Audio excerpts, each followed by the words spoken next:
કને નતમસ્તક થઈને માફી માગી. સમાજે માફ કર્યો, પણ સાથે સાથે માફી માગી છતાં 1,51,000 રૂપિયાનો એ દંડ સમાજ વચ્ચે જાહેર કર્યો છે.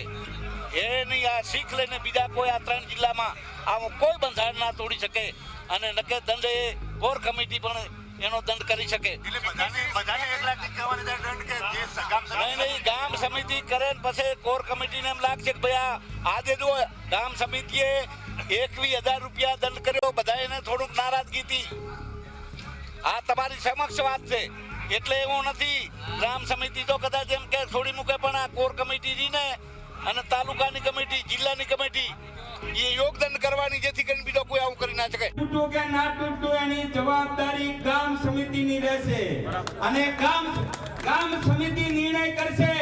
એ નિર્ણય પછી આને માફીથી આને છૂટો કરે, દંડ કરે કે જે કોઈ નિર્ણય કરે એ. અને આ નિયમ છે એ આપણે ઝાબડિયાને પણ લાગુ પડશે આજથી, કે એ નિર્ણય ગામ કમિટી જે કરશે એ સમાજને મંજૂર છે. આ નિર્ણય તરફ